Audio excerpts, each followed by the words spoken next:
Hello વિદ્યાર્થી મિત્રો, એજ્યુકટેકનો ચેનલમાં આપનું સ્વાગત છે। આજે આપણે શીખીશું ધોરણ 7 વિષય વિજ્ઞાનની સ્વાધ્યાયન પોથીનો પાઠ 10 વિદ્યુત પ્રવાહ અને તેની અસરો।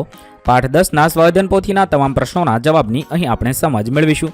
તો ચાલો શીખીએ પાઠ 10 વિદ્યુત પ્રવાહ અને તેની અસરો। પ્રશ્ન નંબર 1, ખાલી જગ્યા પૂરો। 1. બલ્બની અંદર રહેલા પાતળા તારને ખાલી જગ્યા કહે છે? તો ફિલામેન્ટ કહે છે।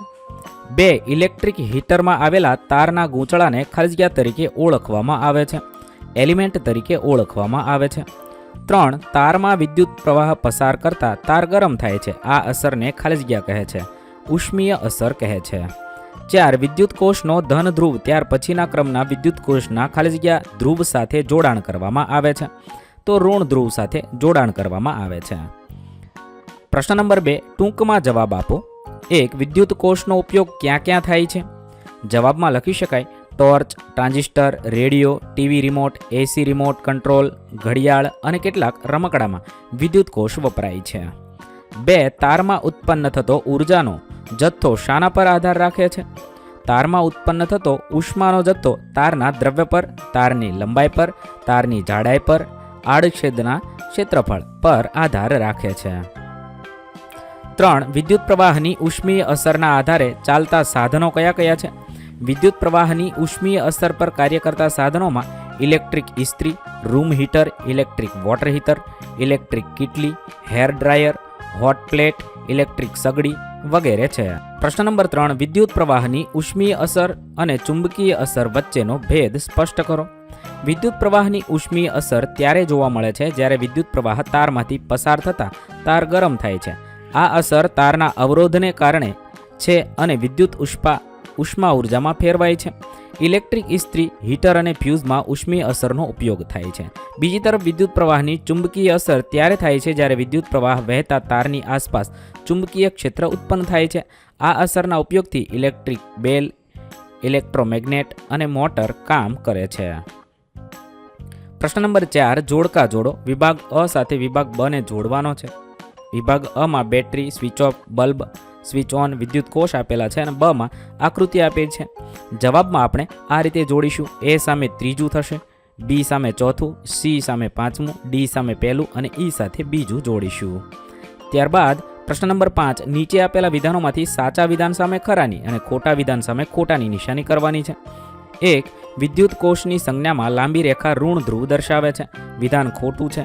2 કે તેથી વધુ વિદ્યુત કોષના જોડાણને સ્વિચ કહે છે, વિધાન ખોટું છે। 3. વિદ્યુત કળની ઓન સ્થિતિમાં બલ્બ પ્રકાશ આપે છે, વિધાન સાચું છે। 4. સ્વિચને પરિપથમાં ગમે તે સ્થાને ગોઠવી શકાય છે, વિધાન સાચું છે। 5. બંધ પરિપથમાં વિદ્યુત પ્રવાહ વહેવા લાગે છે, તો વિધાન ખોટું છે।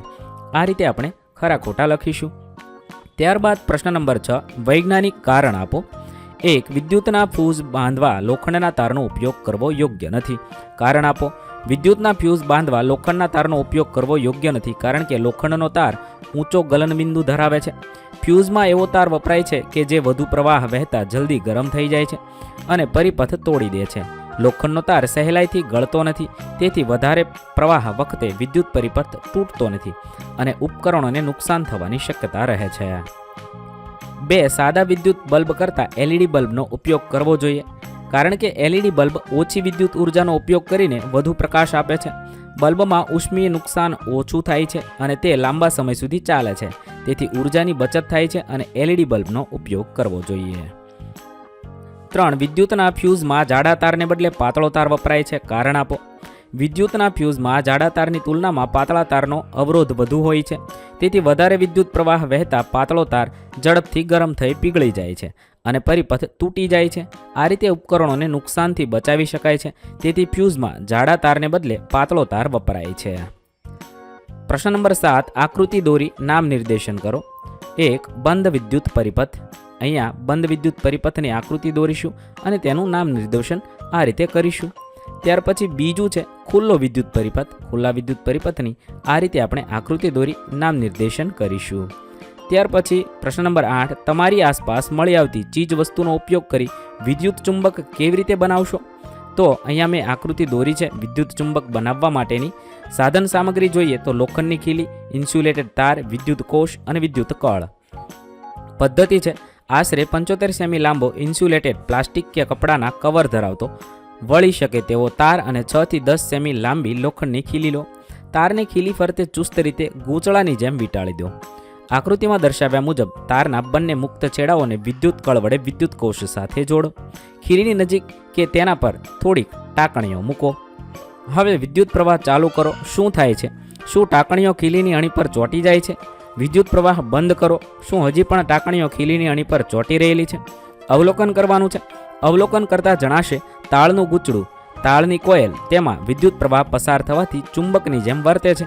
જ્યારે વિદ્યુત પ્રવાહ બંધ કરવામાં આવે છે ત્યારે તારનું ગૂંચળું પોતાનું ચુંબકત્વ ગુમાવે છે. એના પરથી આપણે નિર્ણય લઈ કહી શકીએ વિદ્યુત પ્રવાહ પસાર કરવાથી લોખંડની ખીલી વિદ્યુત ચુંબક બને છે. પ્રશ્ન નંબર 9, વિદ્યુત ઘંટડી વિશે સમજૂતી આપો. તેની રચના વિશે જોઈએ તો લાકડાના બોર્ડ પર એક લોખંડના ટુકડા પર વીંટાળેલા વિદ્યુતના તારનું ગૂંચળું ફિટ કરેલું હોય છે. વિદ્યુત ચુંબક તરીકે વર્તે છે.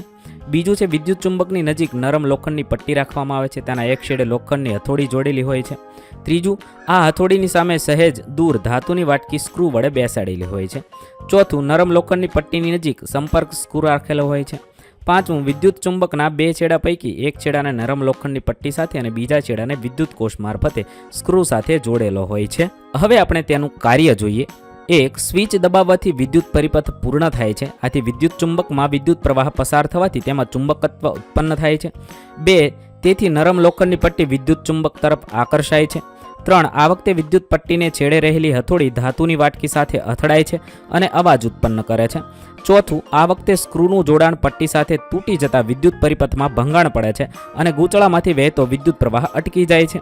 5. ગૂંચળું હવે ચુંબક તરીકે રહેતું નથી, તેથી તે લોખંડની પટ્ટીને આકર્ષી શકતું નથી. આ રીતે કાર્ય કરે છે. આગળ જોઈએ. લોખંડની પટ્ટી તેના મૂળ સ્થાને પાછી આવતા ફરીથી સ્ક્રૂના સંપર્કમાં આવે છે. પટ્ટી સ્ક્રૂના સંપર્કમાં આવતા વિદ્યુત પરિપથ પૂર્ણ થાય છે અને ગૂંચળામાં વિદ્યુત પ્રવાહ વહે છે. આથી ગૂંચળું ચુંબક બનતા લોખંડની પટ્ટીને આકર્ષે છે અને ફરીથી હથોડી ધાતુની વાટકી સાથે અથડાઈ અવાજ ઉત્પન્ન કરે છે. આ પ્રક્રિયા ઝડપી ક્રમિક રીતે પુનરાવર્તન પામે છે અને ઘંટડી સતત રણકતી રહે છે. આ રીતે છે વિદ્યુત ઘંટડી કાર્ય કરે છે.